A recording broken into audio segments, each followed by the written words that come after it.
Olá para você que se liga na Gazeta do Povo, está no ar o Sem Rodeios, o seu programa diário de jornalismo independente. Eu já te convido a fazer parte do nosso Sem Rodeios, deixando o seu like, seu joinha, que é importantíssimo demais para o nosso trabalho, deixando também o seu comentário, o seu desabafo, compartilhando o Sem Rodeios com seus amigos e familiares, e assim todo mundo fica muito bem informado. Te chamo também para ser um assinante da Gazeta do Povo, o grande Vitor Kunze, o Vitor K, colocou na tela o QR Code, tem o link na descrição do YouTube, tem também o gazetadopovo.com.br/oferta, R$ 1,90 por mês, nos primeiros 6 meses de acesso ilimitado a todo o nosso conteúdo. Já registrando meu abraço aqui para Helena Farias, Hernando Gouveia, Sandra Helena, sempre com a gente, Isabel Cristina, Ivan Ribeiro Guilhermino, Nazareno Azevedo, Gertrudes Rodrigues, todo mundo enlouquecido aqui no chat para falarmos sobre o que está, é claro, no noticiário brasileiro. Tem a ver com o Brasil, mas tem a ver também com o exterior.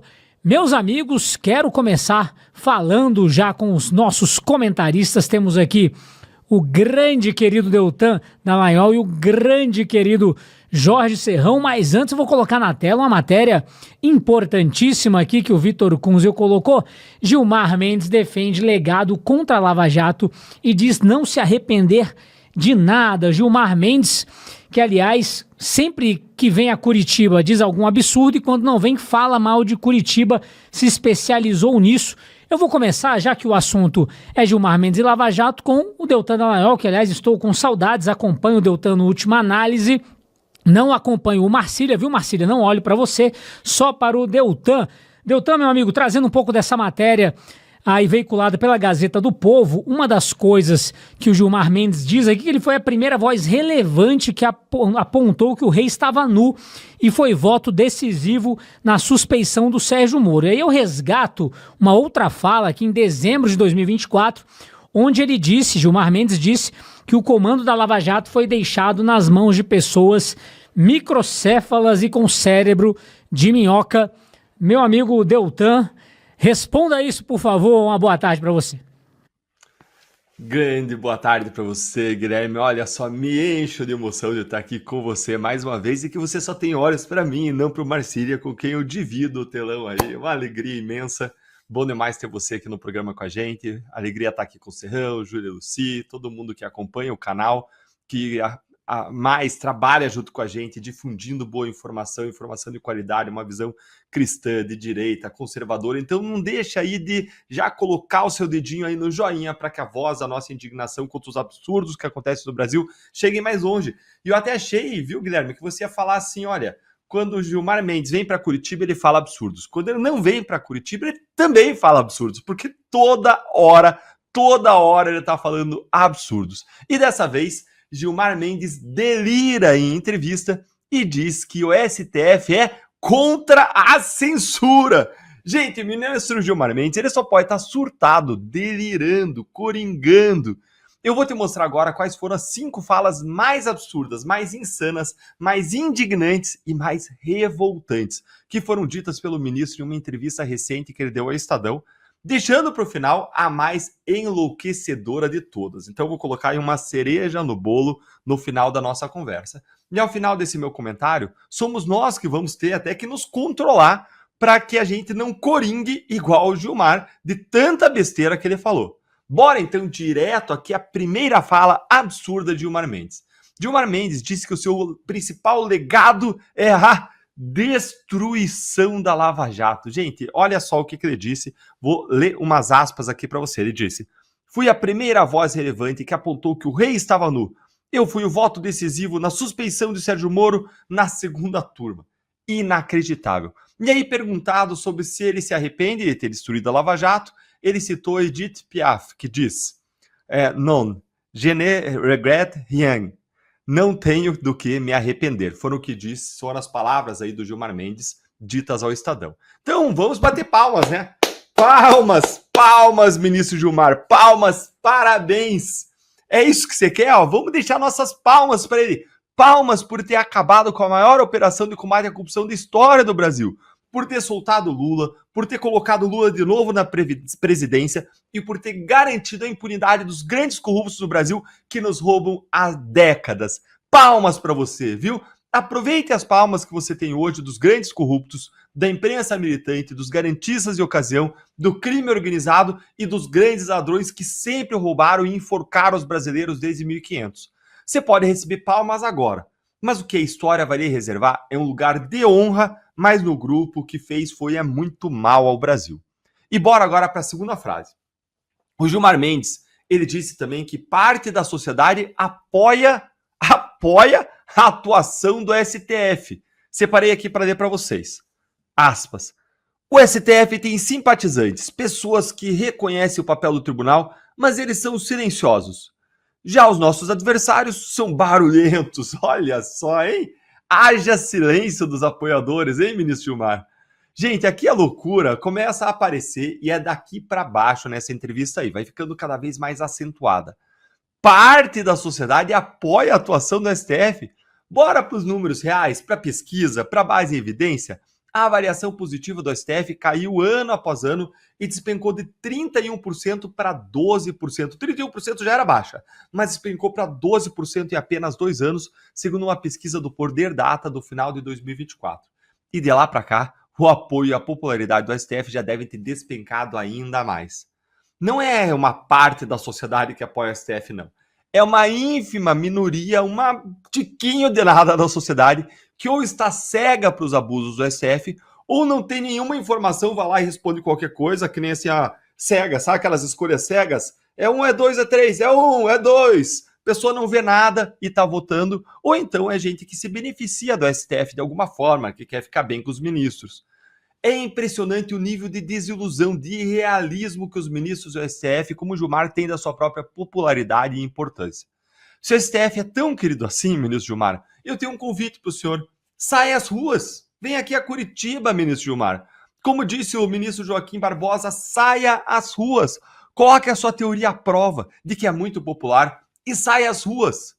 E bora agora para a terceira fala do ministro Gilmar. Olha o delírio aumentando. Gilmar disse agora que as críticas não o abalam. Olha as aspas aqui, ó. Eu poderia estar contando a história da falência de uma corte, como eu vi na Hungria ou Turquia, onde colegas foram defenestrados dos tribunais. Mas estou aqui contando a história de uma corte que fez a democracia sobreviver. Salvadores da democracia, né? Só que não. Não, Gilmar. Você está ajudando a escrever uma história de uma corte que está destruindo a democracia brasileira por dentro. E tudo sob o pretexto de salvar a democracia. O discurso é bonito, o discurso do amor, mas na prática o que se executa é o ódio. É o ódio. É algo que cada vez mais países ao redor do mundo estão percebendo o que está acontecendo no Brasil. Hoje a imagem do STF no exterior é de uma corte fora de controle, como escreveu a revista britânica The Economist. Ou ainda uma corte abusiva e violadora de direitos humanos, como a Espanha reconheceu numa decisão que negou a extradição. Ou ainda com uma corte que extrapola do seu poder e quer ser xerife do mundo, como os Estados Unidos reconheceram em decisões. Ou ainda com uma corte que pode, a qualquer momento, ser alvo de sanções dos Estados Unidos, justamente por conta dessas transgressões. E defenestrados vocês ainda podem ser, calma. Vocês não foram, mas ainda podem ser a partir de 2026, quando a direita tomar democraticamente o Senado, mas não se preocupe não, vai ser tudo constitucional e legal. Para vocês vai ter respeito à lei, à regra do jogo, para vocês vai ter respeito ao procedimento, tudo por meio de um processo de impeachment para quem praticou crimes de responsabilidade. Vamos para o quarto ponto, gente. Olha, não parou por aí. Gilmar disse ainda que o STF é contra a censura. Contra a censura. Olha as aspas dele aqui, ó. Isso é consenso, mas precisamos ser severos com o que não pode ser veiculado. Pedofilia e incentivo à violência não pode fazer parte do repertório das redes. Aqui, gente, o Gilmar, ele coringou. Ele coringou tanto que ele já pode até pedir a sua aposentadoria do Supremo e fazer a audição para o papel de Coringa no próximo filme do Batman. STF é contra a censura, ministro Gilmar? STF é contra a censura? Não sei se eu rio, se eu choro, se eu tenho um seu coringo aqui de vez com vocês. Gente, somos nós que temos que nos controlar. Pra gente não coringar com uma fala dessas que só pode ser deboche. Chegou um ponto da entrevista que eu olhei e falei, cara, será que ele não tá debochando? Só pode ser chacota que ele tá fazendo? Sério, não é possível isso. Dava para ficar 1000 anos aqui falando de todos os fatos que mostram como essa tal de STF é contra a censura, como isso é mentira. Principalmente a respeito das contas e pessoas que ainda estão censuradas pelo Supremo, e isso não tem nada a ver com pedofilia, não tem nada a ver com incentivo à violência, como o Gilmar quis fazer crer, ou melhor, como ele quis fazer enganar. Mas vamos seguir aqui para a fala mais absurda, para a cereja do bolo que eu te prometi, que é a fala mais surtada e mais delirante de todas. Se segura aí, senta na cadeira e segura essa. Gilmar disse que casos de ataques à honra devem ser distinguidos. Olha só, aspas. Aqui é necessária avaliação judicial nos casos de ataques contra a honra, especialmente em eleições. Ironia ou palavra dura não são necessariamente crimes. Ironia ou palavra dura não são necessariamente crimes, ministro Gilmar. Então, bora anular a condenação que os seus colegas, ministros do STJ, impuseram sobre jornalistas, isto é, para pagar para o senhor 150 mil reais por uma reportagem verdadeira da Isto É, sobre os seus negócios suspeitos, em que os jornalistas foram condenados simplesmente por, aspas, excesso de ironia, ao falarem sobre você. Vamos anular, então, essa condenação, já que isso não é crime, como o senhor reconheceu agora? Que tal, hein, Gilmar? Que tal? Vamos anular? Vamos ser coerentes com essa sua fala? Gente, é essa a fala que me dá certeza de que o ministro só pode estar debuxando.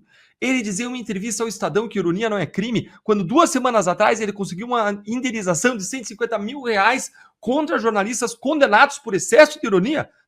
Isso é prova de que ele está de gozação com a cara dos brasileiros. Gilmar se acha o dono do circo e tem certeza de que nós somos os palhaços. Muito bem, meu amigo Deltan Dallagnol, registrando aqui as mensagens do nosso chat da Luciana Roberta, Joelma Souza Carvalho, também a Tânia Cavalcante, a Boni. Muito obrigado, Boni, sempre com palavras maravilhosas. Vocês têm aqui uma receptividade frente à minha participação, que eu fico muito feliz. Lembrando que amanhã a Rossana Bittencourt volta para a alegria de todos vocês e do Jorge Serrão. Serrão, muito bom estar aqui ao seu lado. Que alegria encontrar meu amigo, feliz da vida, vencemos o Chelsea, hein? Na sexta-feira, amanhã tem mais. Aliás, tem mais sempre Gilmar Mendes, né? A gente todo dia fala sobre ele. Por quê? Porque eles dão entrevistas, né, Serrão? E aí, mais uma vez, o Gilmar Mendes não tem vergonha de dizer que não se arrepende de nada do que ele fez em relação à Lava Jato. Infelizmente, mais uma vez, cita Curitiba, cita também o nome do Dallagnol, do Sérgio Moro, como se o que ele tivesse feito, impedir que a corrupção fosse limpada do nosso país, fosse algo que merecesse aplausos. Mas na visão do Gilmar Mendes, merece. Aliás, né, Serrão, dia desse, o Gilmar Mendes, no plenário do STF, disse, abre aspas, nós todos aqui que somos defensores do regime chinês e gostam, né, do regime chinês, ou seja, ele está muito ligado à ditadura, infelizmente. É o que temos para hoje, Serrão. Boa tarde. Saudações, Guilherme Oliveira. Quanta felicidade tê-lo aqui no Sem Rodeios. Saudações, meus amigos, meus amados haters e meu povo da Gazeta do Povo. Bom, Deltan Dallagnol esgotou tudo que se poderia falar sobre Gilmar Mendes. Será que esgotou tudo? Olha, hein? O assunto parece ser um assunto absolutamente inesgotável, mas semana promete. Tem evento do Gilmar em Portugal. Tem amanhã São João com acariação, muita confusão. Tem presidente da Câmara indo, vindo, tomando uma, né, na festa junina para animar a festa. Então, nós estamos vivendo um momento muito esquisito. Tem bombardeio, o Irã promete, vai reatacar, vai retaliar os Estados Unidos, né? E o Brasil, hein? Oh, meu Deus do céu. Nós estamos numa condição aqui pré-iraniana, né? Porque o Brasil está além do que você poderia pensar de uma tirania. Aqui ultrapassamos a cada dia todos os limites do possível e do impossível. Hoje nós temos até a Polícia do Rio de Janeiro voltando a fazer operação contra um MC, e o MC, nessa mesma operação, também tem relação com alguém que é barra pesadíssima, procurado pelo FBI, um homem que faz tráfico internacional de arma, terrorismo para o Hamas, né? Que tem a ver com o Irã, que tem a ver com Israel, contra Israel, que tem a ver com a ação que os Estados Unidos farão para combater o narcotráfico no Brasil, enfim, uma salada dos infernos que a gente está vendo hoje, mas só posso dizer uma coisa: a hora do cerol está chegando. Sabe o que é cerol, né? Cerol é aquela mistura criminosa, você bota caco de vidro com cola de madeira, mistura e bota na linha para soltar cafifa, pipa, papagaio, o que você quiser fazer. E aquilo é criminoso, aquilo mata, tem gente que morre por esse absurdo que ainda é praticado no Brasil. Mas o cerol está vindo, e o cerol pode ter uma outra característica muito mais dura para a gente aqui do Brasil do que a tal linha dos ignorantes, que também acaba sendo fatal em muitas situações. A situação é desesperadora do sistema de poder no Brasil. Eles estão dando declarações como se estivessem na bolha da bolha da bolha. E tudo isso que o Deltan descreveu sobre o que falou o ministro Gilmar Mendes é exatamente isso. É uma descrição absolutamente incoerente da realidade. Vamos lá, quero pegar 3 pontos que eu acho que são fatais. Ministro Gilmar Mendes, lá atrás, quando interessava ao PSDB atacar o PT, ele era um dos maiores elogiadores da Lava Jato. Tanto que ele dizia que o PT era uma cleptocracia que tinha que ser combatida. Aí depois o Gilmar Mendes mudou de opinião e a opinião que ele tem até hoje é a mesma contra a Lava Jato, o juiz Sérgio Moro, Deltan Dallagnol e todos que fizeram o trabalho de combate à corrupção. A Lava Jato hoje é um sistema que o Supremo utiliza para inocentar todos aqueles que deveriam estar pagando caro pelo crime de corrupção. Então aí, rindo da nossa cara, na maior impunidade escandalosa que afronta a honestidade do povo brasileiro básica. Então esse é um ponto triste. Outra questão do Gilmar que a gente também tem que lembrar que é bastante interessante. Ele disse que o Supremo, o Deltan ri, né? O Deltan não aguenta. Ele diz que o Supremo é contra a censura. Mas, Deltan, o Supremo realmente é contra a censura, porque ele publicou uma ADPF 130, voto magistral, em que o Supremo Tribunal Federal garante que não pode haver censura no Brasil. Então, o Supremo não pode, em nenhuma hipótese, ser favorável a qualquer tipo de censura. O próprio Supremo, se algum dos ministros praticar a censura, a gente tem que mostrar para eles, a DPF 130 na cabeça. O Supremo já declarou que não pode. Ah, mas agora pode. Não. Essa é cláusula pétrea. Não pode. Se alguém no Supremo está aceitando censura ou praticando por algum motivo, tem que ser imediatamente afastado de seu cargo, não por incoerência, mas porque está corrompendo o próprio Supremo Tribunal Federal, que já decidiu que não pode haver censura. Então, o Gilmar, nesse caso, vamos dar razão a ele, tá? O Supremo não é a favor da censura, já decidiu isso na ADPF 130, voto magistral. Todo mundo tem que ler aquilo ali e repetir.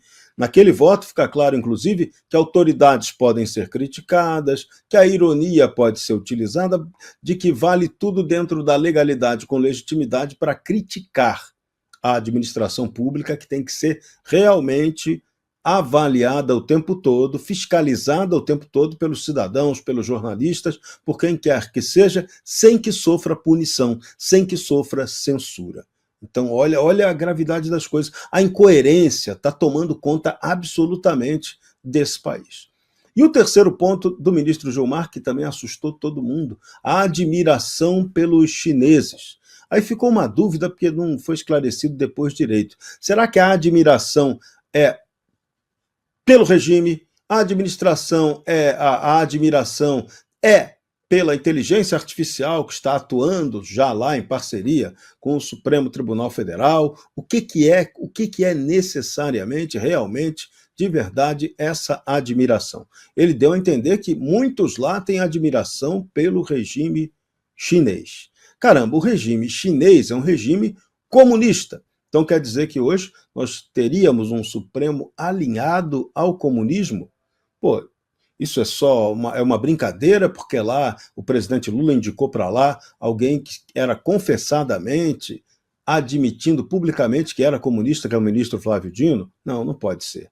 Então, as palavras ditas, malditas, estão atrapalhando o Brasil hoje. A gente tinha que estar numa normalidade democrática, a gente tinha que estar na busca, na luta pela liberdade, da implantação de uma democracia de verdade para fazer a economia funcionar. Hoje o Brasil está quebrando, o Brasil está indo para o buraco graças a uma administração não só inepta, mas também criminosa do PT. Porque o PT, o partido que Gilmar disse que era o partido da cleptocracia, ele está fazendo um trabalho de propósito. Eles estão quebrando o Brasil para quê? Com certeza absoluta é para entregar para os admiradores do regime chinês. Aí, vamos lá, de novo perguntar, quem são os admiradores do regime chinês? São aqueles que utilizam bem o Brasil, como estão usando hoje. Entendeu tudo? Está claro para você? Está claro para todo mundo.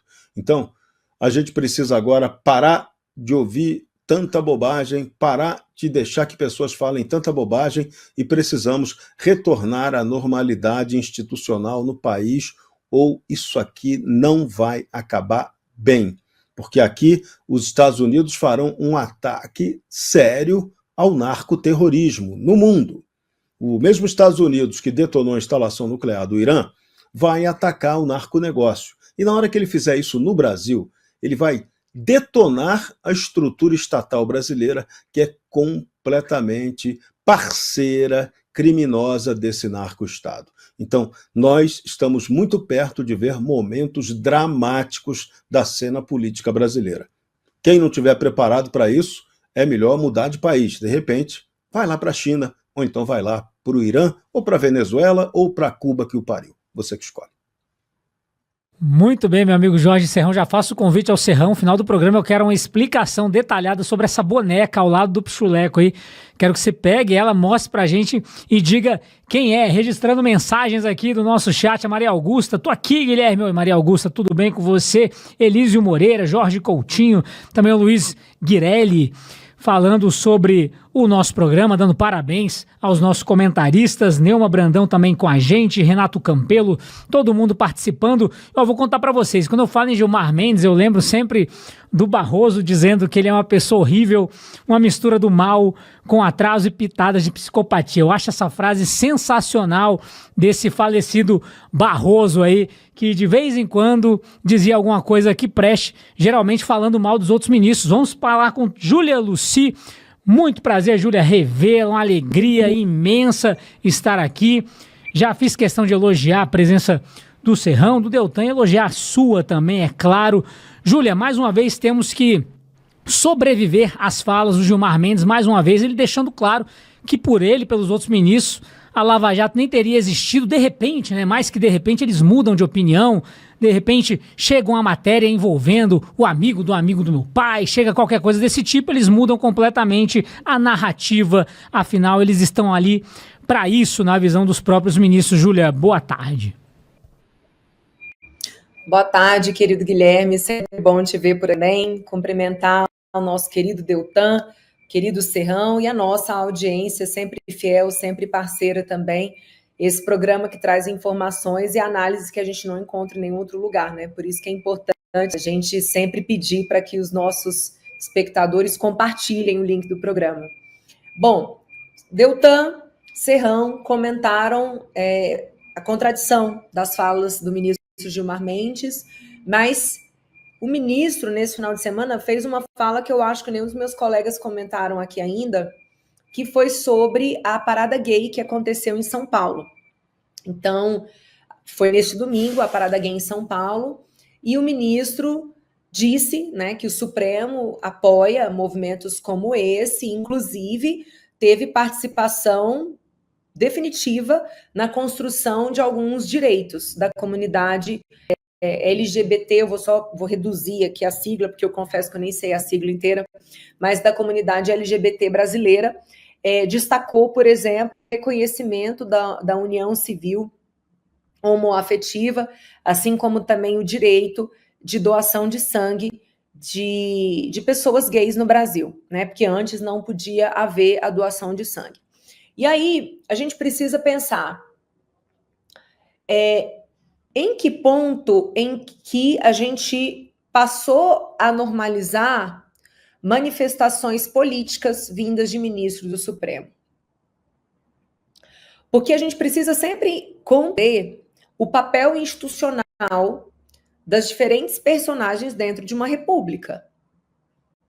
Se a gente tem a liderança vindo do executivo e que muitas vezes precisa se esquivar de certos posicionamentos, porque precisa construir alianças políticas com deputados e senadores de todos os espectros políticos, né, a fim de que a pauta do executivo seja aprovada.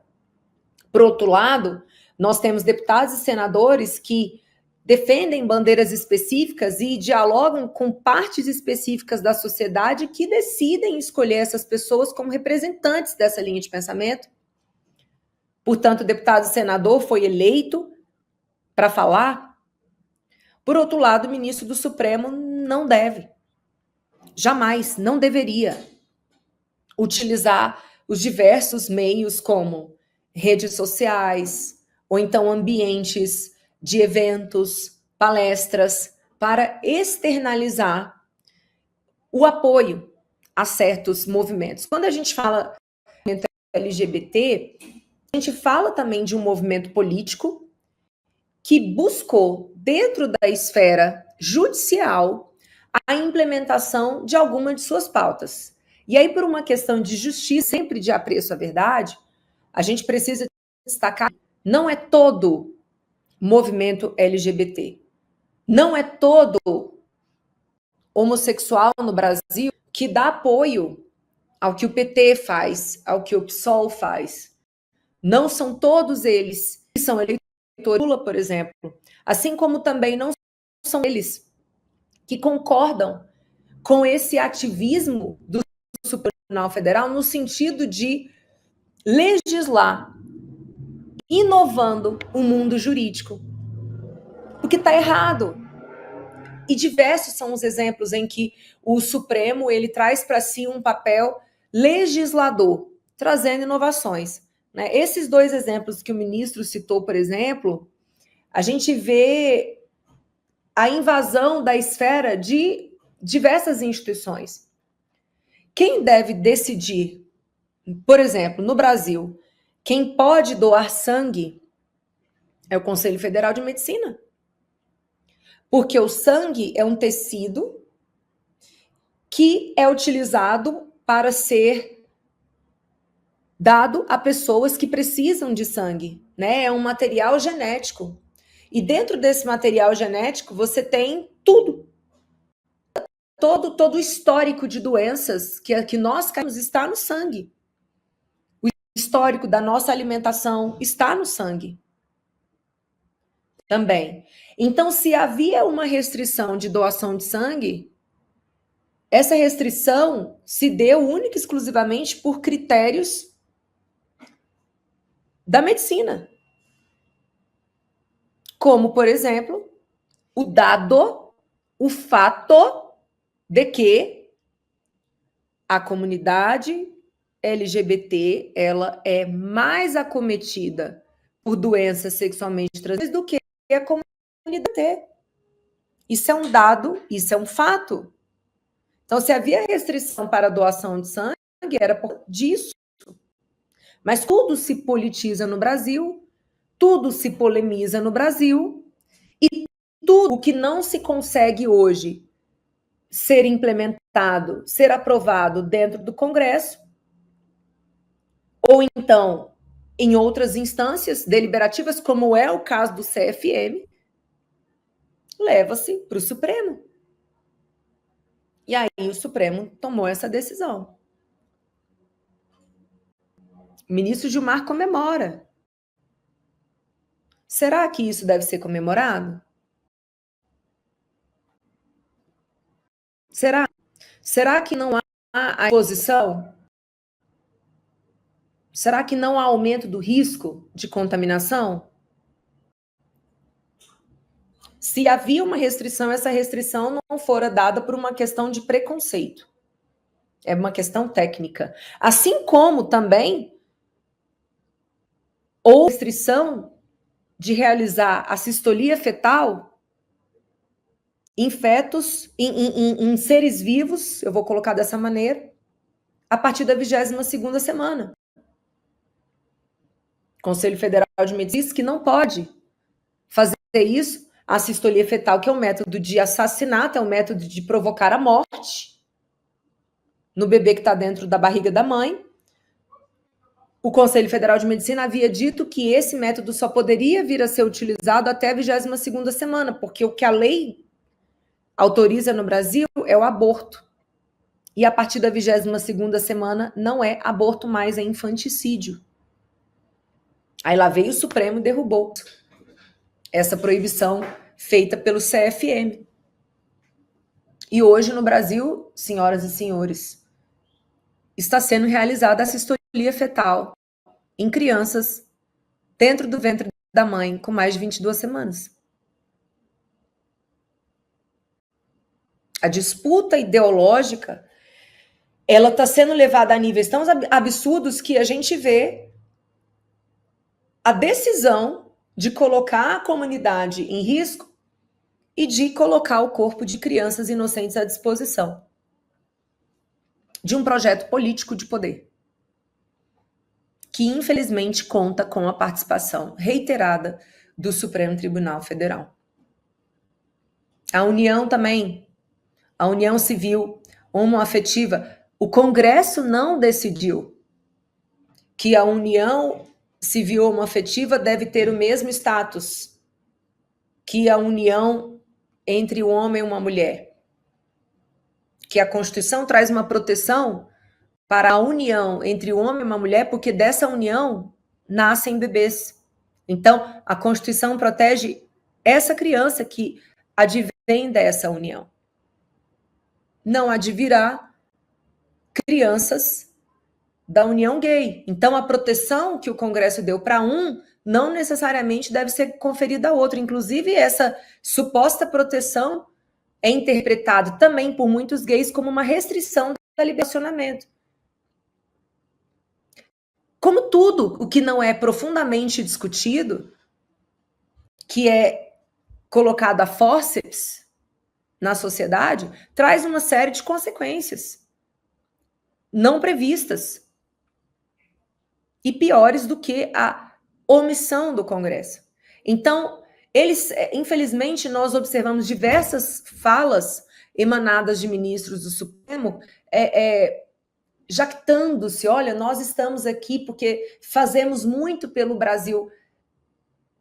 Mas eles sempre trazem exemplos daquilo que eles não deveriam ter feito, porque o judiciário deve ser inerte. Ele deve ser silencioso. O judiciário deve ser cego. Porque o que tem que imperar é a lei. Então, sim, é um descompasso constante, mas é o que eu sempre digo, ninguém se autolimita em termos de poder. Quem tem filho aqui entende muito bem o que eu estou falando.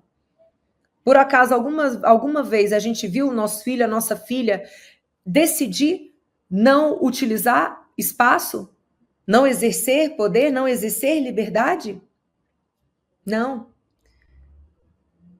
Assim como o pai e a mãe precisam colocar limite para os filhos e precisam, às vezes, inclusive, exercer a força para que o seu poder de pai e de mãe seja respeitado, a mesma coisa deveria acontecer. O papai Senado deveria sempre reprimir o filho supremo quando ele se excede. Porque não existe liberdade sem disciplina, não existe liberdade sem regra. Liberdade não é libertinagem. Liberdade não significa fazer tudo o que se deseja. Muito pelo contrário. Porque todo mundo que faz tudo o que quer sofre consequências pesadíssimas. E é isso que o nosso país vive hoje. Consequências pesadíssimas desse excesso de liberdade, de ação, que o Supremo Tribunal Federal Brasileiro, que deveria ser o guardião da letra da Constituição, não vive mais. Ele vive, o Supremo, ele é um palanque para que popstars se manifestem nas mais diversas esferas. Eles têm um selo de ministro do Supremo, mas cada um ali à sua maneira, está buscando um protagonismo, um brilhantismo, enquanto eles deveriam se colocar no seu papel de serem invisíveis e pura e simplesmente aplicadores da lei. Muito bem, Júlia Luci, registrando sempre a presença de vocês aqui no nosso chat. Vismar Amaral, Constantino Cotas, tudo bem, Constantino? Você tá fugindo do Café com a Gazeta, acorda cedo, hein, Constantino? Kleber Pereira também aqui com a gente, Geraldo Magela, Raimundo Ferreira, Ricardo Oliveira, Terezinha Ponciano, todo mundo participando do nosso chat do Sem Rodeios. Seja também um assinante da Gazeta do Povo, R$ 1,90 por mês, os primeiros 6 meses e acesso ilimitado a todo o nosso conteúdo. O grande Vitor Kunze, o filho da Patrícia, colocou na tela, tem o QR Code, tem o link na descrição e tem o gazetadopovo.com.br/oferta. Pessoal, se aqui no Brasil Gilmar Mendes fala o que quer, a hora que quer, lá em Portugal, o líder da direita, André Ventura, anunciou investigação contra o Gilmar Mendes, meu amigo Deltan Dallagnol. Sei que você vai chamar também um tweet do André Ventura a qualquer momento, nossa equipe está aqui pronta, meu amigo. Estamos sem áudio aqui, meu amigo Deltan.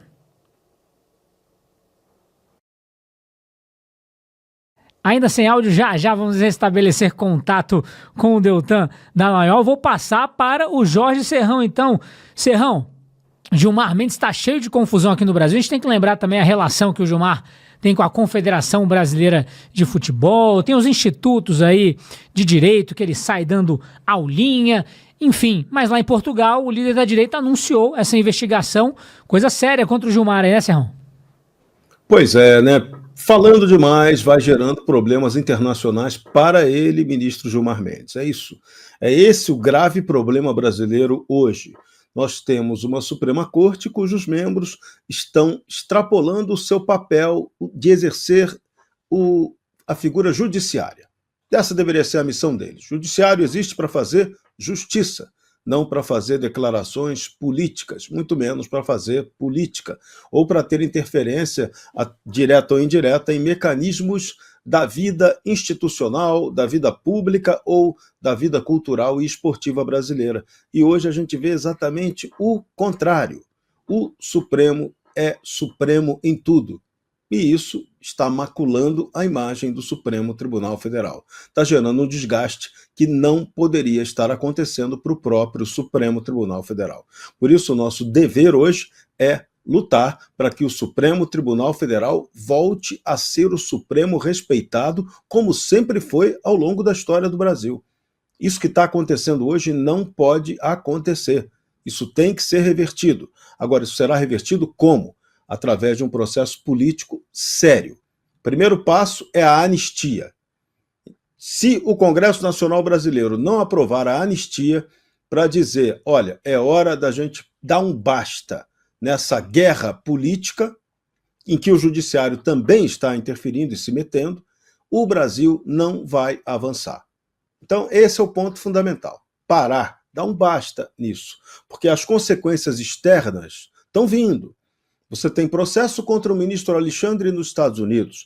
Agora vai ter uma investigação contra o ministro Gilmar Mendes em Portugal. O que mais? O que mais que estão esperando para a gente ter o nosso Supremo? Porque aí é o Supremo que fica desmoralizado. Não são os ministros. Se a coisa ficasse no campo da pessoa física do ministro, é com eles, Roberto Carlos e as baleias azuis. Mas não é. Afeta o Brasil.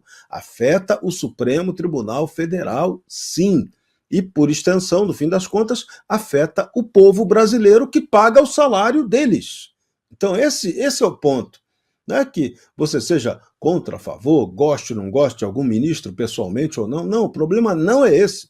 O problema é que os erros institucionais, a gestão política no Supremo está acabando com o Brasil. A gente não tem normalidade democrática aqui. É democracia reborn que a gente tem. E democracia reborn não é a ideal, não é a que nós desejamos. O Brasil hoje está dividido entre os honestos que trabalham e produzem e aqueles que querem o contrário.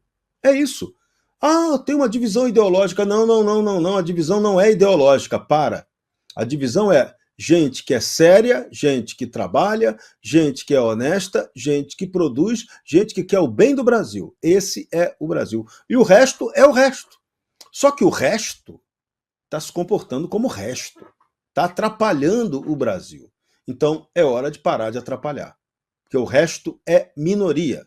O resto é o resquício do que temos aí de Barnabelândia. Barnabelândia não é um negócio sustentável para o país. Não é o modelo estatal dependente, subserviente, que pode e deve controlar uma nação. O que tem que controlar uma nação é a soberania de seu povo. E o nosso povo, em sua maioria, é honesto, quer trabalhar, quer produzir, quer desenvolver, quer estudar, quer empreender. Esse é o dado verdadeiro da realidade. Tanto que falam, mas o Bolsonaro conquistou muito prestígio. Gente, qual é o discurso do Bolsonaro? É nada o discurso do Bolsonaro. O discurso do Bolsonaro é simplíssimo. Ele é baseado nesses valores que eu acabei de narrar agora. É Deus, é família, é liberdade, é a defesa da pátria, é a defesa das pessoas, é a defesa da honestidade, na prática, não na conversinha. Então, o movimento não é, entendam, não é bolsonarista. Não é o bolsonarismo que a turma do sistema de poder no Brasil está combatendo. Eles estão combatendo a maioria do povo brasileiro, que quer honestidade, que quer trabalhar, que quer desenvolver, empreender, estudar, ganhar dinheiro honestamente. É isso que tem que ficar bem claro. O problema não é ideológico, não é necessariamente político. Então esses caras não querem o bem do Brasil, eles querem só cuidar da vidinha deles, aproveitando das vantagens que a máquina estatal dá para eles. Então, se a máquina estatal está fazendo mal ao Brasil e à maioria dos brasileiros, a gente tem que modificar essa máquina estatal. Esse é o lance. Não tem outro lance.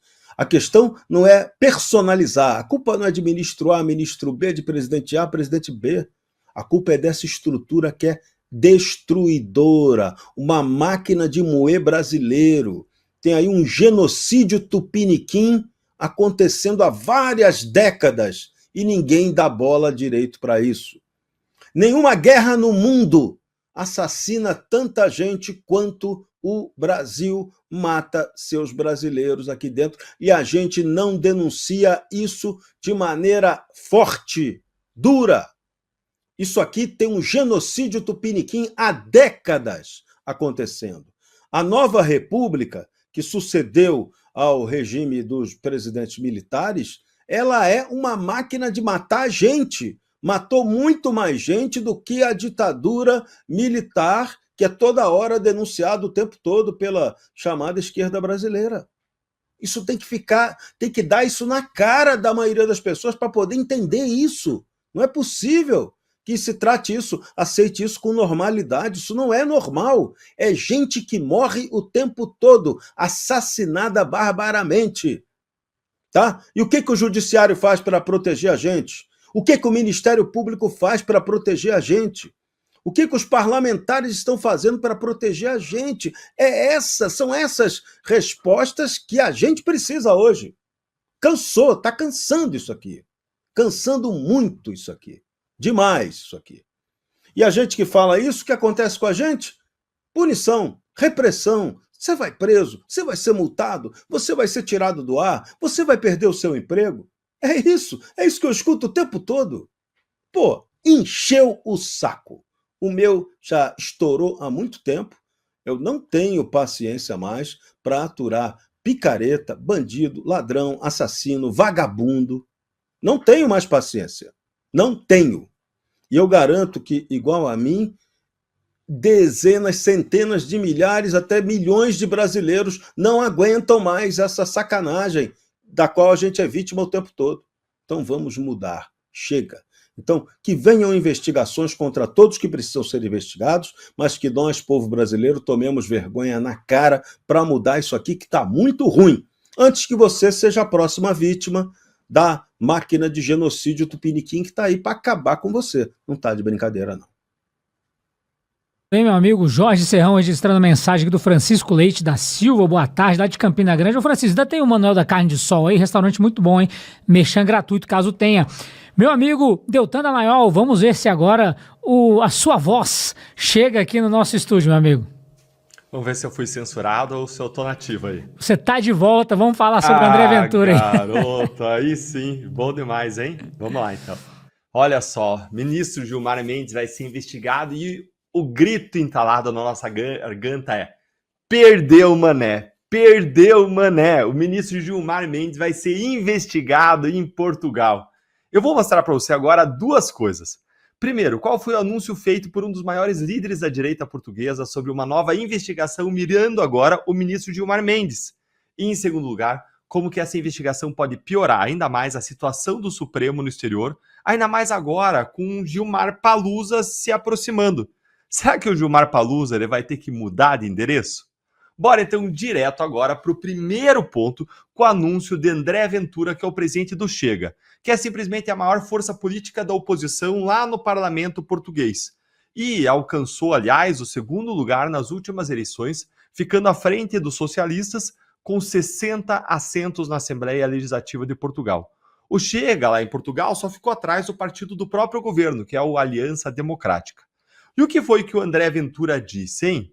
Vamos dar uma olhadinha aqui que eu vou jogar aqui na tela para você ver aí o post dele. Acompanhe comigo, ó. Ele disse: depois de milhares de denúncias recebidas, o Chega irá fazer uma investigação própria à influência, ou sobre a influência, o patrimônio e a rede de interesses do ministro do STF, Gilmar Mendes, em Portugal. Todos sabemos que o governo Lula e os seus amigos tiveram e ainda têm em Portugal um lote grande de amigos que lhes aparam os golpes, mesmo tendo em conta a ditadura em que o Brasil está a se tornar. Esse tempo, no que depender do Chega, acabou. Chega de tempo de ditadura no Brasil, diz o Chega. E ó, bravo, bravo, André Ventura, sensacional, espetáculo. Mais um guerreiro se juntando à luta dos brasileiros pelas nossas liberdades.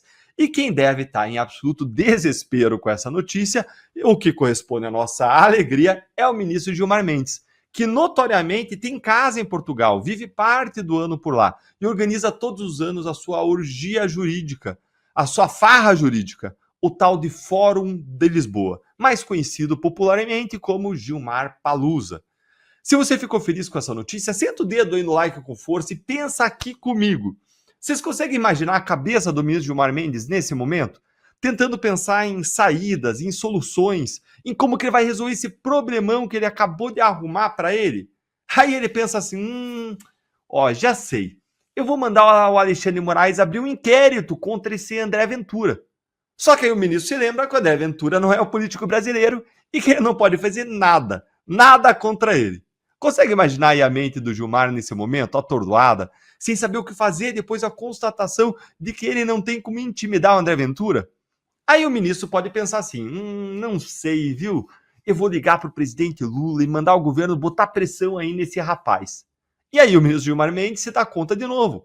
Não dá para fazer nada, a gente não está falando aqui do bananil, do governo bananeiro do Brasil, do presidente Lula. A gente está falando sim de outro governo, de outro país, de Portugal.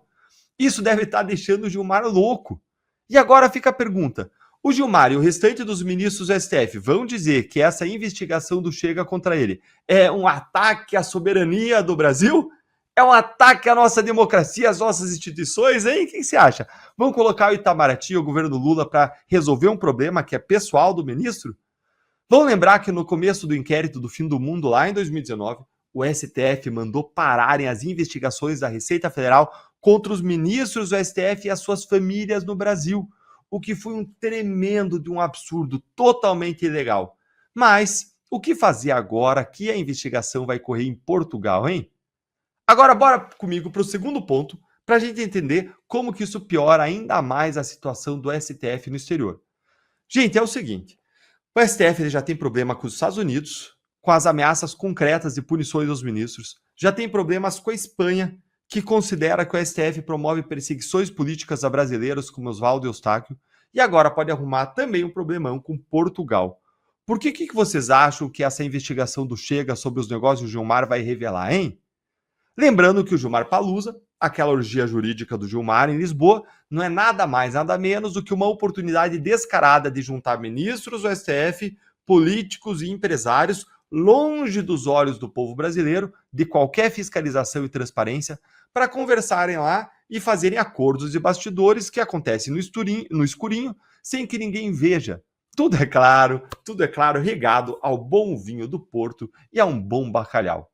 Ou seja, é uma oportunidade descarada de lobby de empresários junto a políticos e ministros do STF, sendo que muitos desses empresários ou estão enrolados na justiça, inclusive envolvidos em casos de corrupção, ou têm processos do seu interesse perante o Supremo. Mas tudo indica que, se depender da direita portuguesa, isso vai chegar a um fim, isso vai acabar. E nós, brasileiros de bem, só queremos uma coisa, que acabe e que acabe logo. Ainda bem que existe um Chega!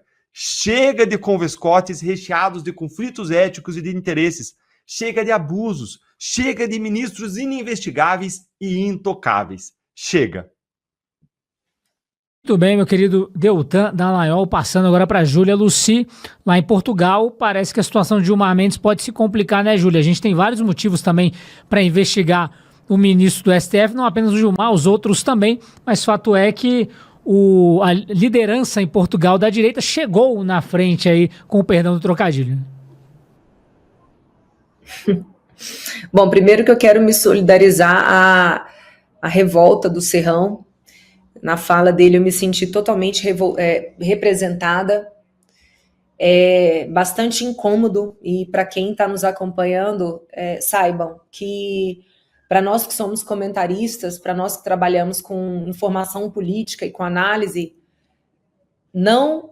realmente não é nem um pouco confortável o trabalho que a gente faz, porque o que nós sentimos, o que é colocado sobre o nosso trabalho, é um sentimento assim: tenha medo, evite comentar, porque toda a força será utilizada contra você se você for escolhido como alvo. Né? Deltan lembrou aqui muito bem do caso recente do jornalista que teve a decisão de ele ter que pagar uma multa de 150 mil reais porque ele escreveu uma reportagem com excesso de ironia. Meu Deus do céu! Excesso de ironia. Primeiro ponto, o que é excesso de ironia? E segundo ponto, desde quando isso é crime no Brasil?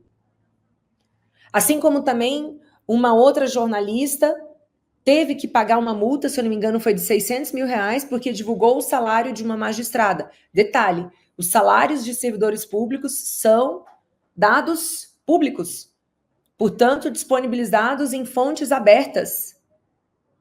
É uma informação de domínio público. Mas essa juíza conseguiu essa determinação, o pagamento de uma multa de milhares de reais, porque houve a divulgação desse salário. Recentemente, a gente viu uma juíza querer colocar, sentenciar uma pessoa que fez piada, que vestiu uma personagem, a 8 anos de prisão. Então, qualquer pessoa que se expõe hoje, seja jornalista, seja humorista, ela corre um risco muito grande. E esse sentimento é péssimo. Você viver com medo é péssimo. E chega uma hora que acontece exatamente esse sentimento que o Serrão demonstrou pra gente. Você fala, você quer saber de uma coisa? Eu não aguento mais. Se quiser me processar, processe. Se quiser me multar, multe. Se quiser me prender, prenda. Mas chega. Inclusive é um belo nome, realmente, né? Chega. Um belo nome para um partido político também.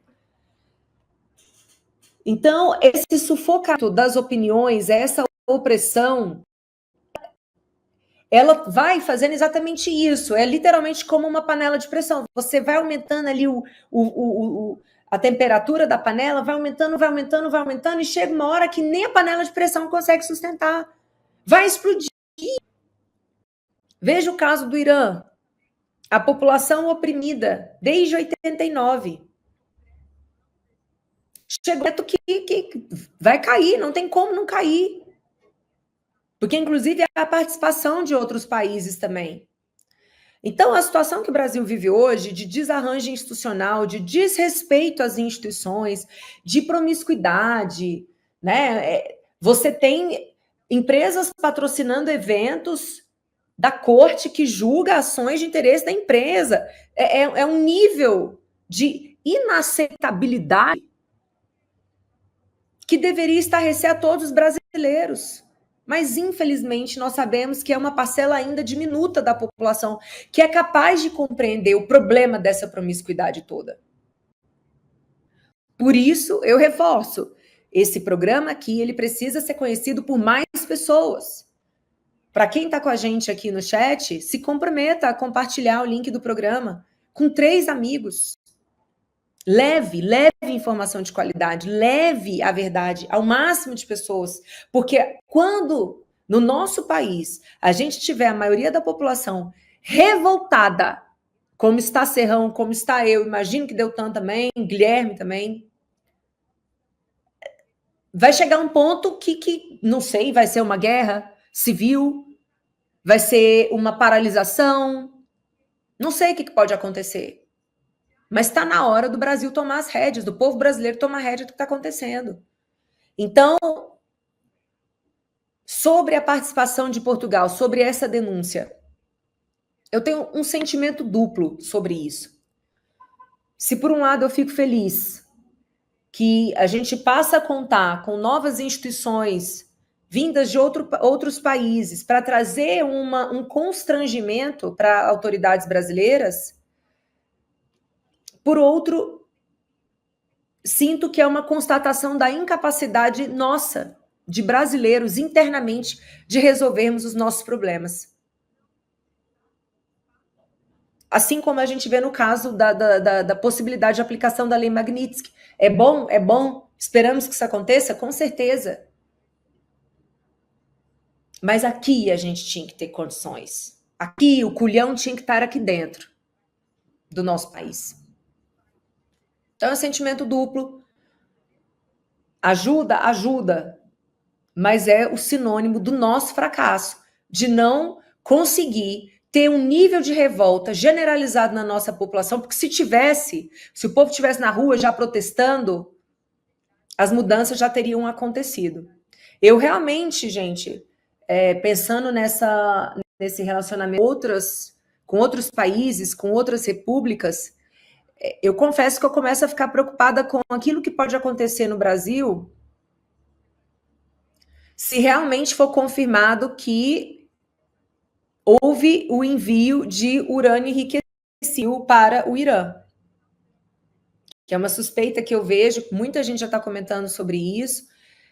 Se acontecer, é mais uma situação que a gente abre brechas para que um outro país entre aqui ou não entre necessariamente, mas dê uma resposta. Eu vou colocar dessa maneira, porque embargo é uma resposta, né? Retaliações de ordem econômica e financeira são resposta. Então, eu acho que hoje o Brasil está abrindo muito flanco, esse descontrole todo, a falta de um poder controlar o outro, a falta de um poder estabelecer o respeito ao limite do outro, está dando nisso. Nós estamos cada vez dando mais motivos para que outros países tenham interesse de agir aqui internamente. Eu acho que o povo precisaria entender que isso é um sinônimo de fracasso, de incompetência, deveria acordar, se revoltar e transformar essa revolta em ação. Aí sim, a gente estancar os nossos problemas, a sangria tinha que ser estancada por nós brasileiros.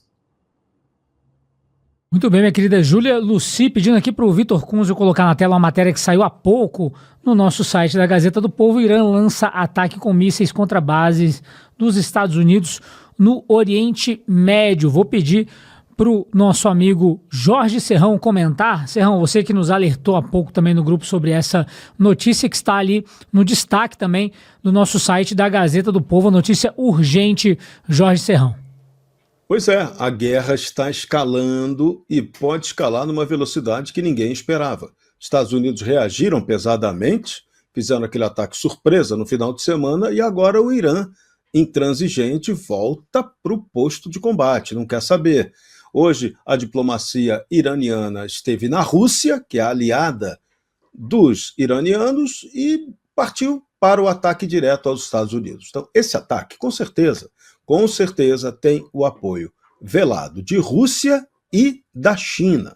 E um detalhe importante, Nessa noite passada, a Rússia também voltou a fazer ataques pesados contra a Ucrânia. Quer dizer, ninguém quer parar com guerra nenhuma. Isso que a gente está vendo agora é o grave. E o governo americano ainda tentou passar panos quentes, dizendo no final de semana, não estamos querendo aí a derrubar o governo iraniano. Olha, parece que agora, depois dessa, se não queria, vai passar a ficar querendo, porque os iranianos vão atacar os americanos. E a gente está numa situação hoje que é absolutamente esdrúxula.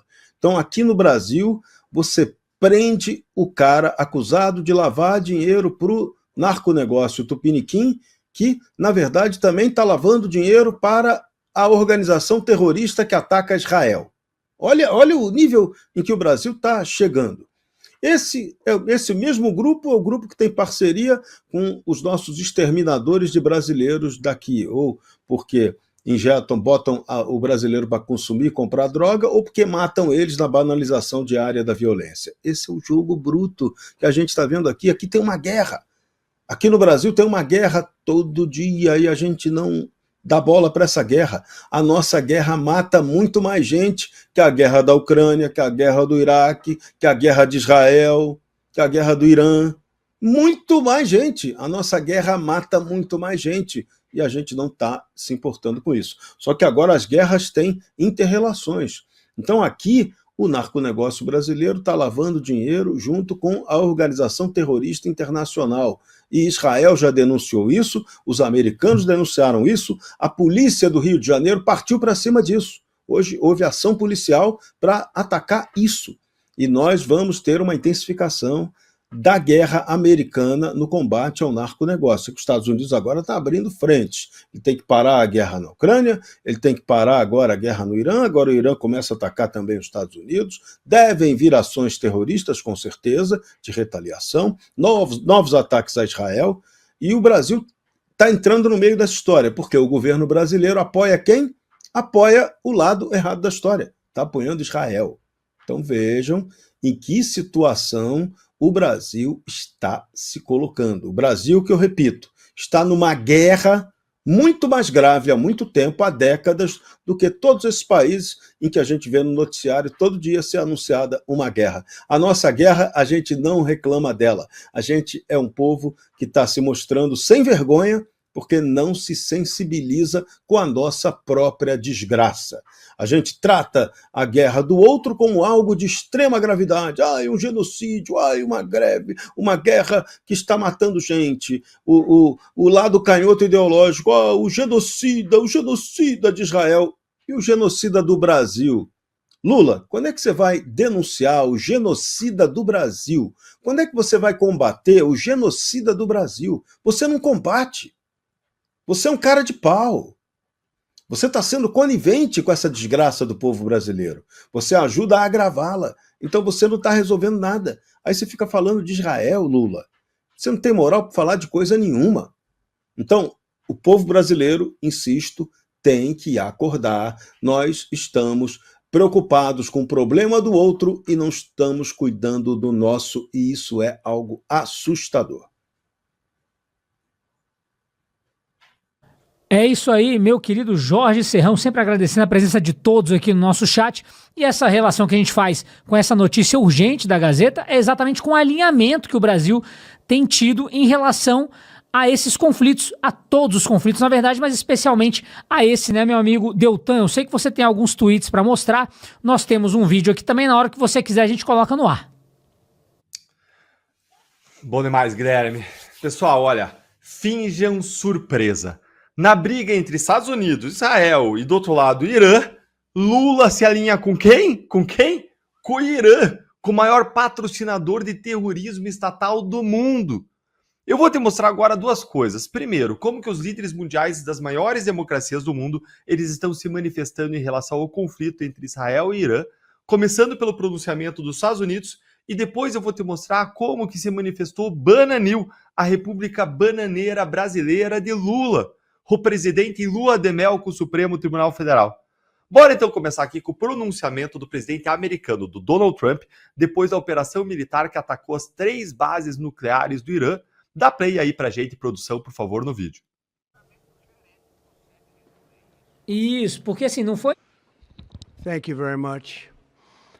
A short time ago, the U.S. military carried out massive precision strikes on the 3 key nuclear facilities in the Iranian regime, Fordow, Natanz, and Esfahan. Everybody heard those names for years as they built this horribly destructive enterprise.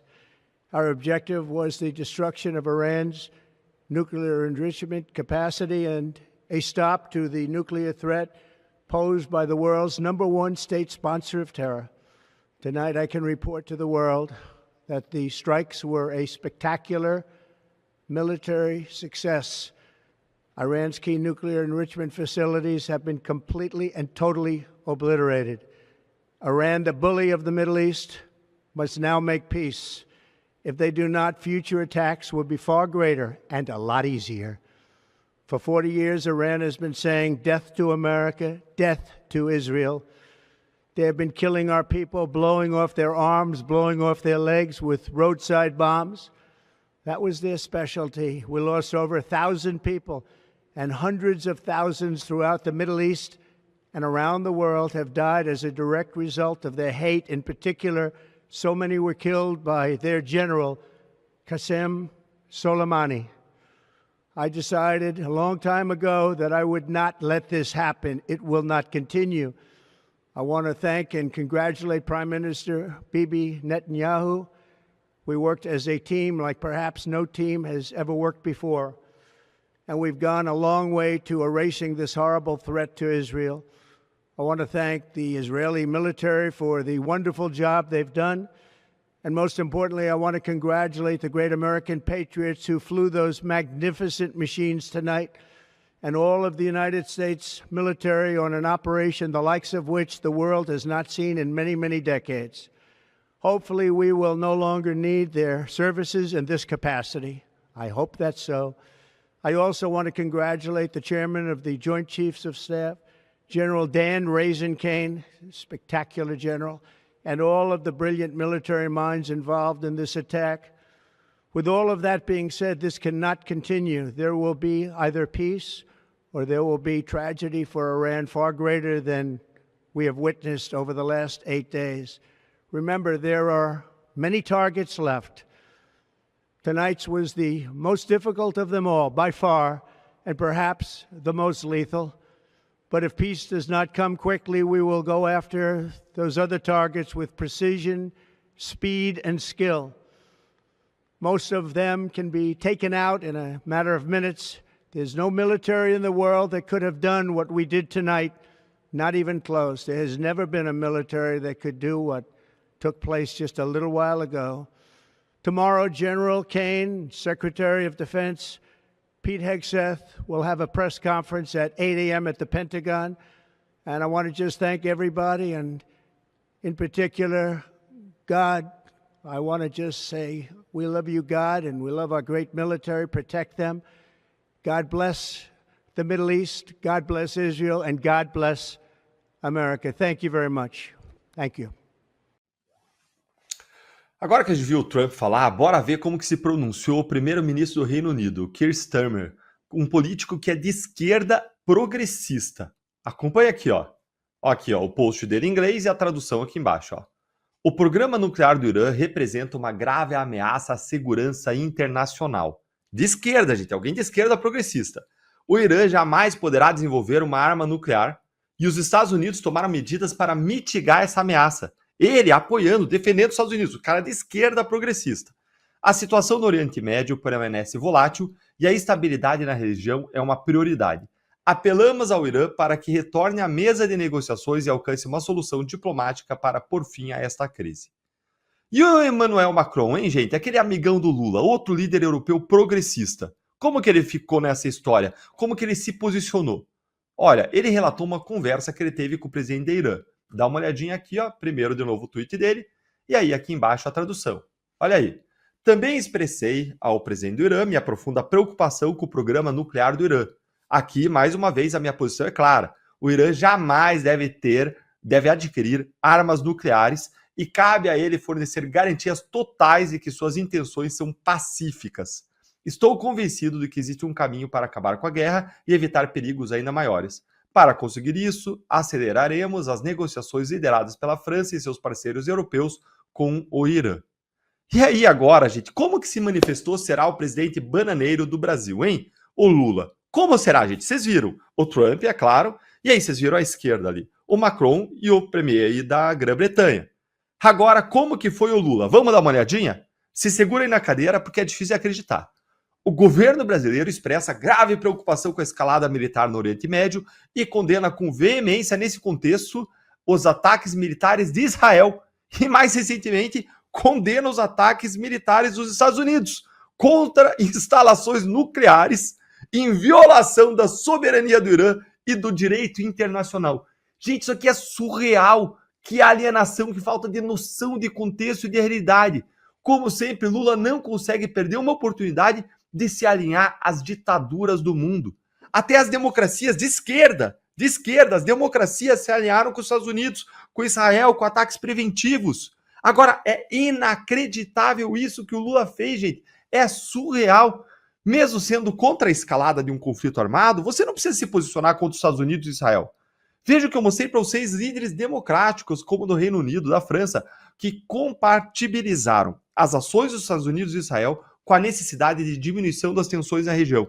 E ao fazerem isso, eles não condenaram os ataques preventivos nem dos Estados Unidos nem de Israel. E por que isso, Deltan?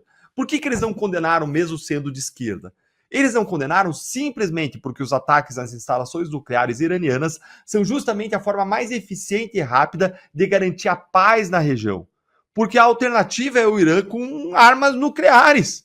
Gente, o que o Lula está defendendo é que o mundo deixe o Irã desenvolver armas nucleares em paz. Eu vou repetir.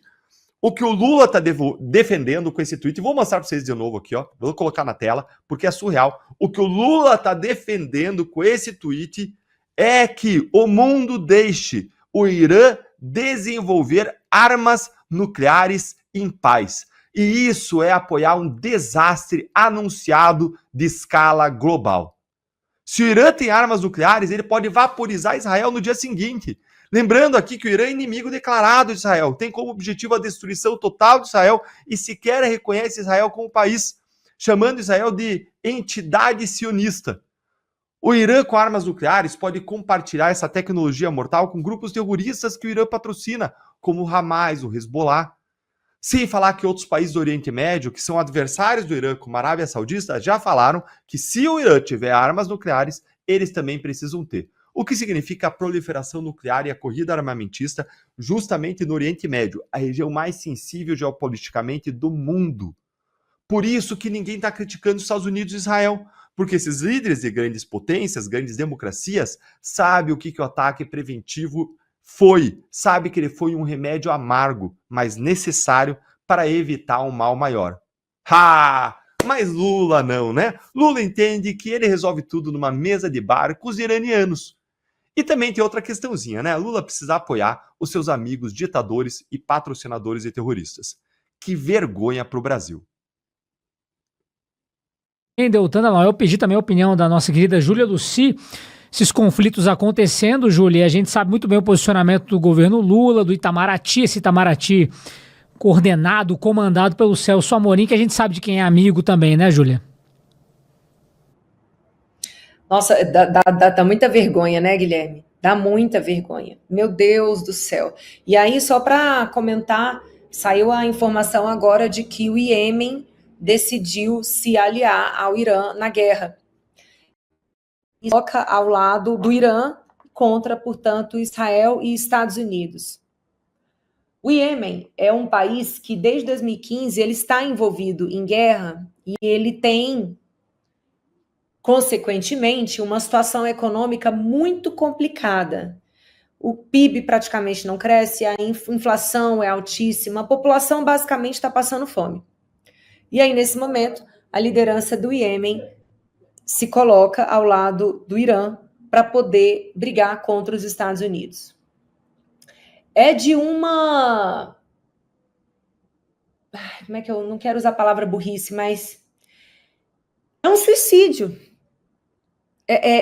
Mas é sobre isso, assim, no cenário das relações internacionais, a gente consegue perceber nitidamente os países que têm à frente líderes que se preocupam com o seu país e líderes que se preocupam consigo mesmos e com o seu projeto de poder.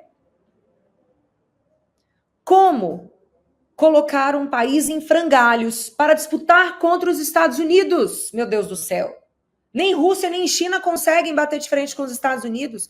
Do ponto de vista bélico, não há nenhuma tecnologia superior à americana. Não há.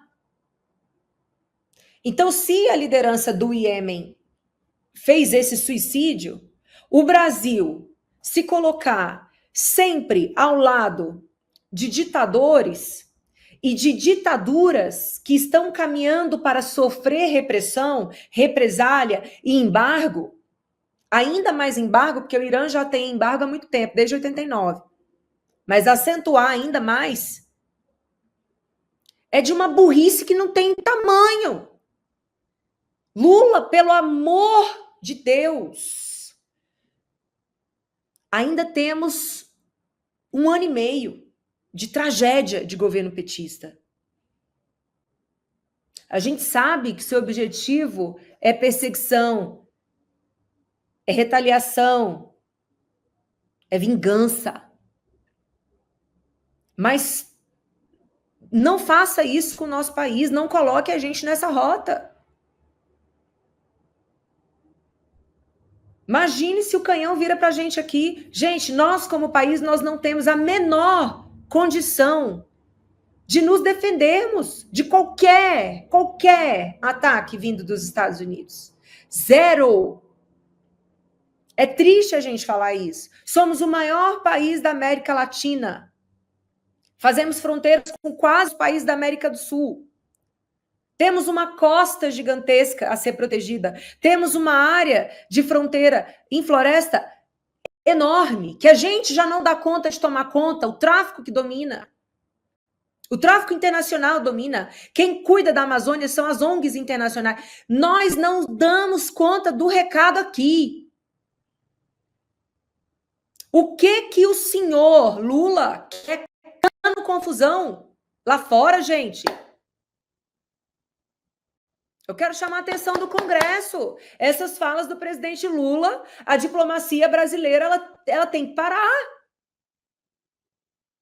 Tá tudo errado. E o problema, aquilo que eles alegam, não tem fundamento na verdade. Lula fez um tweet esse final de semana reprimindo a ação dos Estados Unidos no Irã, alegando que houve um ataque contra a soberania. Mentira, Lula! O Irã, assim como o Brasil, os dois países são os signatários do Tratado de Não Proliferação de Armas Nucleares. O Irã não pode ter bomba nuclear. Simples assim, ele não pode ter. É um país instável, é um país que não aceita a existência de Israel. Não há possibilidade de convivência pacífica quando você tem, de um lado, um país que fala, eu não aceito a sua existência.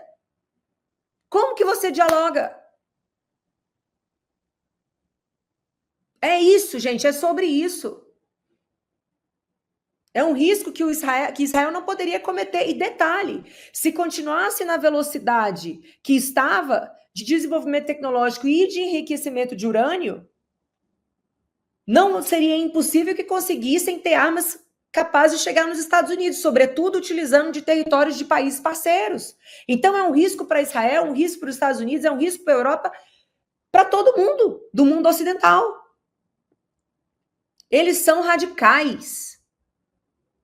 Não há diálogo. Então, o Irã desrespeitou esse tratado. E o Brasil não poderia classificar isso como aceitável.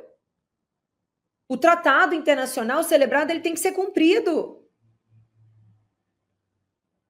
Então, meu Deus do céu, a gente já não tem esgoto para o nosso povo. Vai acontecer COP30 agora no Pará. Na média, 3% das pessoas 3% tem acesso a esgoto. E o que a diplomacia brasileira está querendo em dar opinião? Pelo menos fica calado. Não envergonha a gente.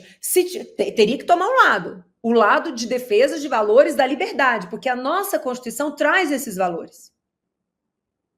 Aqui no Brasil, por exemplo, que nós não somos uma teocracia, existe uma separação formal entre Estado e religião.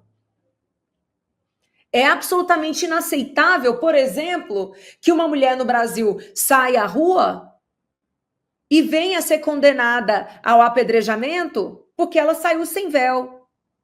Essa é a realidade do Irã, senhoras feministas, petistas, pessoalistas. Essa é a realidade da mulher no Irã. A realidade de meninas se casarem com 9 anos. A realidade de gays serem mortos.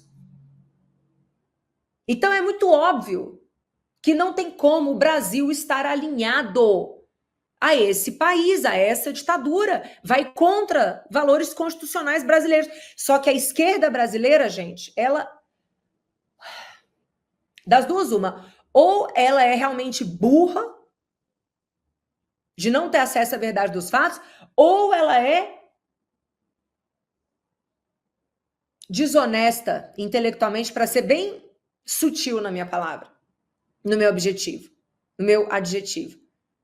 Ela é desonesta intelectualmente, finge que não acontece isso, manipula as coisas para continuar trazendo adeptos para o lado deles. Gente, teve parada gay em São Paulo, agora eu comentei.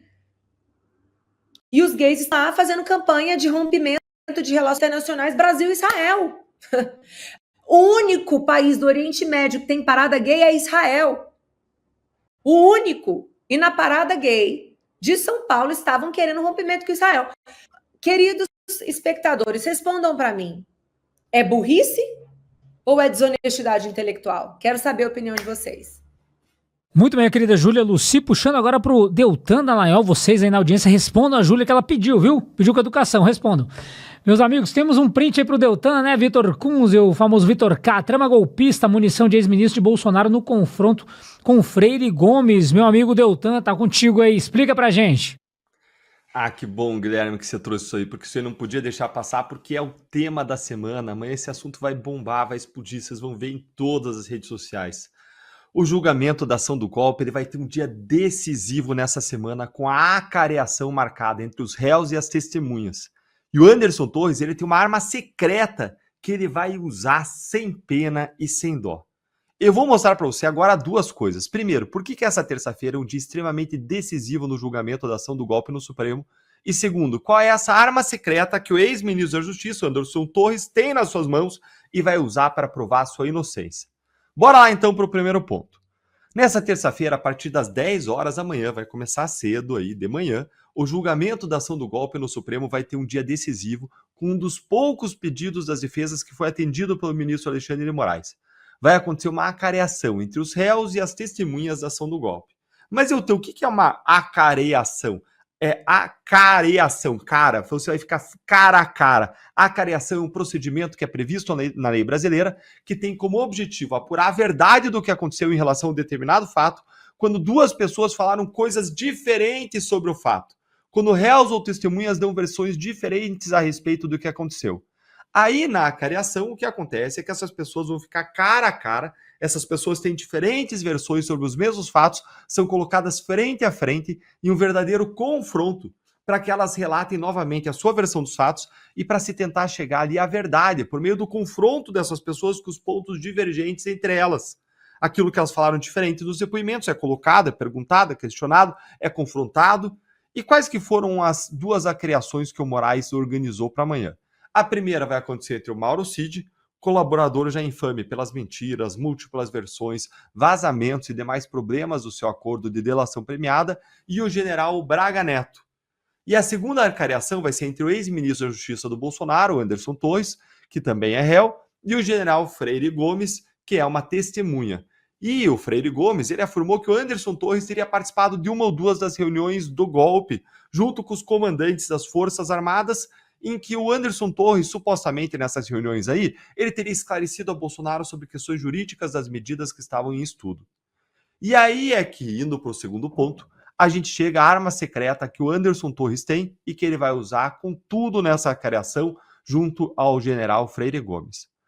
Gente, além do general Freire Gomes, para dar um pouquinho mais de contexto, além do general Freire Gomes ter dito que Anderson Torres participou de uma ou duas reuniões, também o ex-comandante da Aeronáutica, o Carlos de Almeida Batista Júnior, ele também tinha dito, mas lá no primeiro depoimento que ele prestou na Polícia Federal, que o Anderson Torres teria participado dessas reuniões ali, mas sem conseguir trazer ali nenhum detalhe relevante. Só que, em um novo depoimento, agora perante o Supremo, aí o Batista Júnior mudou de versão. E ele disse que ele não tinha mais certeza de que o Anderson Torres participou de qualquer reunião. E agora a defesa do Anderson Torres tem uma arma secreta, que é um mapeamento com as entradas e saídas das autoridades do Palácio do Planalto e do Palácio da Alvorada entre outubro e dezembro de 2022, que provam que ele nunca esteve lá em uma reunião com Bolsonaro e os comandantes das Forças Armadas nesse período. Isso é relativamente fácil de provar, gente. Por quê, Deltan? Como? Porque se uma reunião como essa existiu, então, teoricamente, essas entradas e saídas dos palácios precisam mostrar todos esses personagens juntos. Em um determinado dia, uma determinada hora, todo mundo já tinha que estar dentro lá do palácio.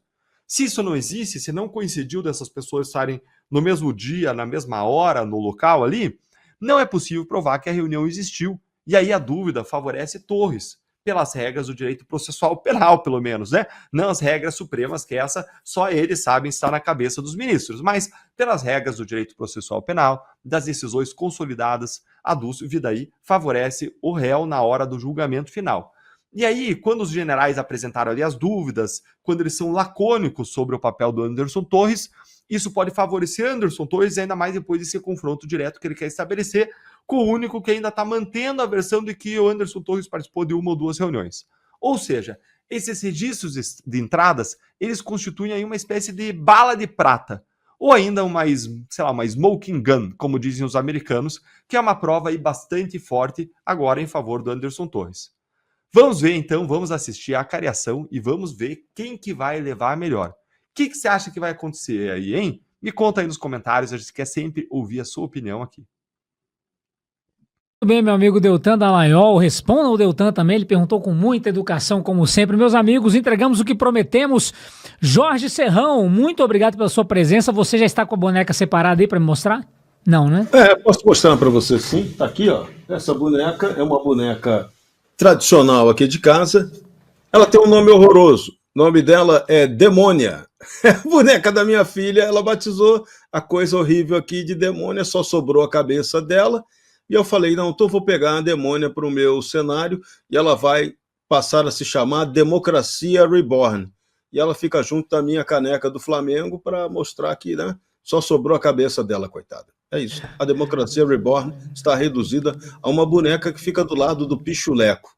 Situação dramática. Muito bem, meu amigo Jorge Serrão, obrigado, como sempre, muito divertido. Amanhã nos vemos no Café com a Gazeta. Valeu, Serrão.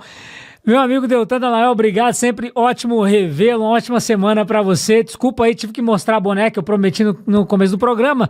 Valeu, Deltan, um abraço. Eu fiquei até assustado, chegou uma hora ali que eu tava achando que eu tava participando de um programa de terror, a boneca só a cabeça, o nome dela é Demônia.